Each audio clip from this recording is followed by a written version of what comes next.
Today our group would like to talk about a condition related to bones. Good bone health begin with knowing your bones. Bone is living, growing tissue that consists mostly of pattern collagen, which provide a soft framework, and the mineral calcium phosphate, which adds strength and hardens the framework. This structure is important because they enable our bones to be strong, lightweight, and somewhat flexible. And these properties allow our skeleton to support us while being able to cope with the stresses and the strains we impose upon them in daily life. Bone is not a static part of the body.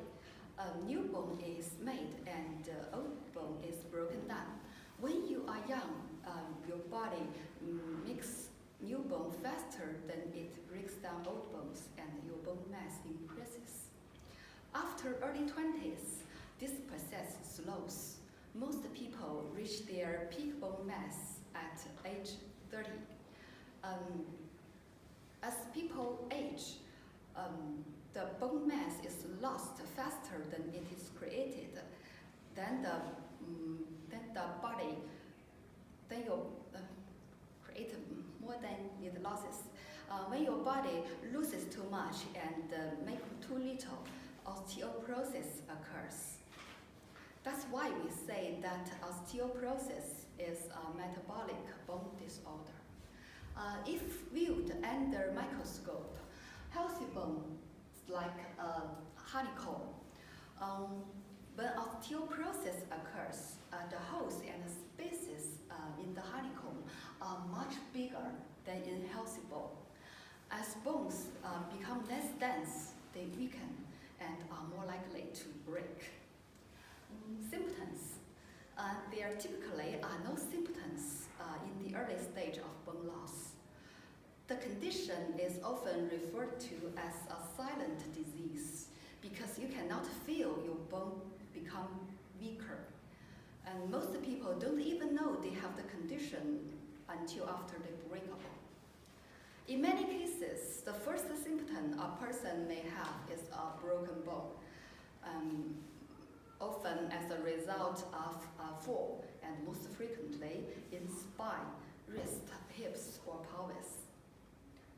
Over time, a person with osteoporosis may notice back pain, loss of height, stooped posture, and easily occurring bone fractures. That's all of my presentation. Let's welcome Tristan to talk about causes and impacts. Hi everyone. I'll be talking about the causes and impacts of osteoporosis. Some causes are like a genetic factor.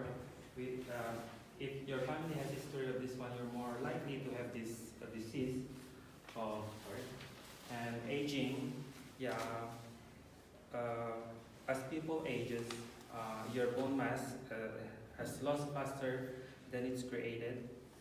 Like sex, women are more likely to develop this kind of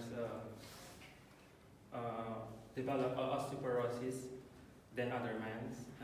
Life factors like smoking or drinking, excessive use of alcohol reduces bone density, and it leads to osteoporosis. And also having smoking increases rate of bone loss, will lead to also osteoporosis.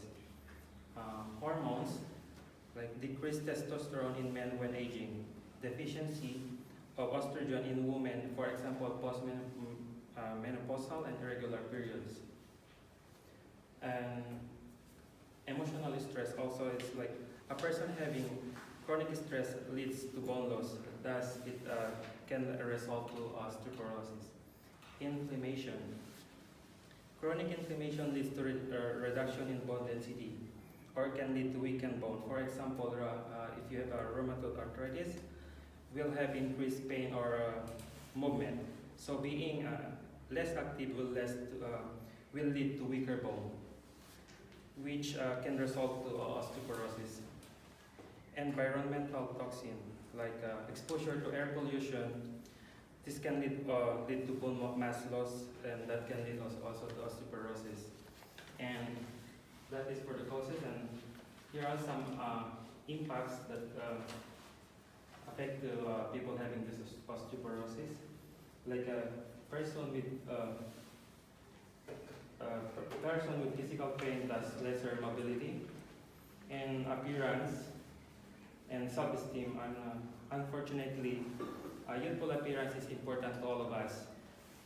The most obvious change is in the curvature that sometimes occur in the upper spine from fractures.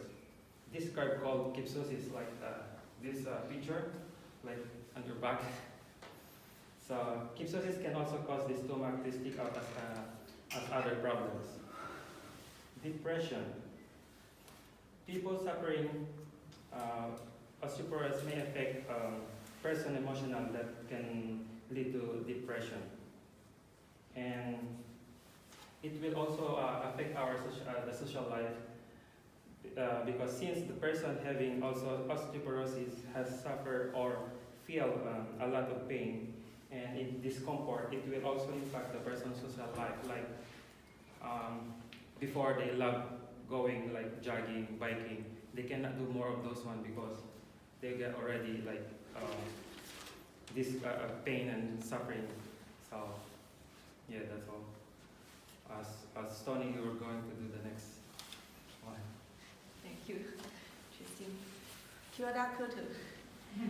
You might wonder what's the prevalence of osteoporosis in New Zealand.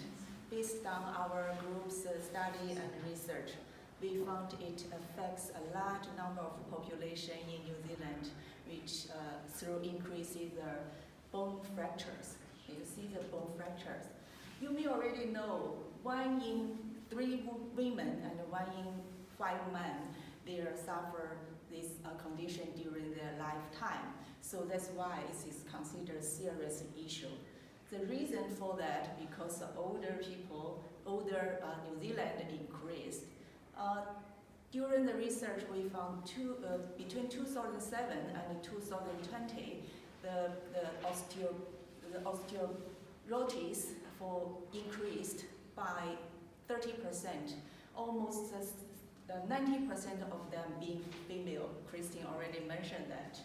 So this is considered very serious. That's why we have a further research based on statistics. The burden of fractures actually lower for the Maori people, Maori and Pacific, compared to the European people. This pie maybe can give you a visual understanding. Actually, European people have 47%. They have osteoporosis, and the Maori people have 27%, and Pacific people have 19%. Asia only have 9%. So for the over cost of the treatment, you can't imagine. It's to be estimated over 1.15 billion per year. So you can see it's a heavy burden to our public health system.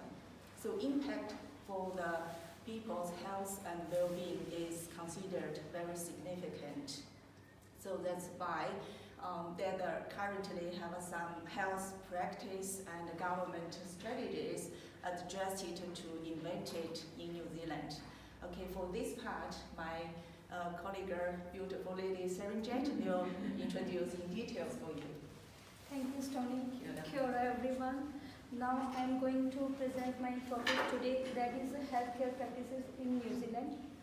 If we talk about the health practice in New Zealand, that is the Osteoporosis New Zealand, national organization in New Zealand dedicated to improving the lives of people living with osteoporosis and preventing the fracture it causes. So it's explain and provide the information how we protect our bones and how we and it's provided the awareness for the peoples. And another one is Bone Care 2020, systematically approach to hip fracture care and prevention of the New Zealand. This system provides the information to reduce the fall risk. And another side, Fracture liaison services that we call FLS. The system will identify individuals within a local population aged 50 years and over that have suffered a fragility fractures with the interventions of the prevention subsequent fractures. So this system most provide the information like local community to reduce the fall risk and awareness how we reduce the second fractures. The last one, the Australia and the New Zealand Hip Fracture Registry, that is the organizations that provide the online data, like who the persons, what they need, process to improve the bone fractures. So that is the online data. So that is my topic. So I want to call my next participant, John. Thank you. Thank you, Sanjeet. Kia ora. I'm just going to talk about patient-centred care in a New Zealand setting and related to osteoporosis. The four main patient-centred care principles are dignity and respect, that is respecting patients' wishes and showing compassion and empathy. Communication, that is recognising that patients are experts in their own lives. Participation, that is empowering the patient and their whānau to be involved in the decisions around care. And collaboration, that is to coordinating other health and social care workers and services, including HCAs. So to summarise, patient and whānau-centred care is collaborative health care that is focused on meeting the needs, values and desired outcomes of the patient and their whānau. Patient-centred care plans are dynamic, regularly reviewed and updated. They adopt the Maori care model Te Wharatapa Whā, which incorporates the physical, emotional, social and spiritual healing. Each patient's plan is dependent upon their osteoporosis severity, bone density, age, gender and medical history. Care plans typically feature a combination of lifestyle, diet and medication changes, as well as utilising other methods and tools. I'll just expand on those briefly. The lifestyle and dietary changes include exercise and keeping active, which helps strengthen bones. Tai Chi, yoga and Pilates are very good, especially for posture and for strength. We encourage patients to cease smoking because that increases bone loss, and also to get regular sunlight, which hopefully we'll see this summer in Rotorua because that produces vitamin D into the body. And also very important is to maintain a healthy balanced diet and eating good healthy kai, especially foods rich in calcium and vitamin D, for example dairy, green vegetables and oily fish. Medications available include calcium and vitamin D supplements when you don't get enough vitamins from your diet. These assist in increasing bone density. There are also various bone formation drugs and hormone therapies which can be prescribed by the patient's doctor, which can also be added to your care plan. Surgery is another option when the bone fractures don't heal. Other osteoporosis tools that sufferers can use in their care plans are removing hazards, installing mobility aids, using protective padding on their joints, which are vulnerable. As carers, we can give assistance with meal preparation, with their personal hygiene and with their household chores. We can incorporate other cultural healing practices, for example, miri-miri or acupuncture into their care plans. We can also facilitate referrals to community organisations and agencies, for example, some of the ones that Sanjeet was referring to, like Osteoporosis New Zealand. The implications for healthcare assistants are that we're building trusting and therapeutic relationships with patients and their whānau. We have clinical and better clinical and chronic disease outcomes. And our disability example is osteoporosis pain. But like I've just done the Melbourne Cup commentary, but I'm losing it here. But we have increased job satisfaction, staff retention, and less complaints. And ultimately, we improve the health and well-being of New Zealanders. In conclusion, as a healthcare assistant, it's also good to educate your patients about the musculoskeletal system. Strong bones will prolong healthier and happier lives, as osteoporosis is a silent disease. Awareness and prevention are very important. Know your bones. Thank you.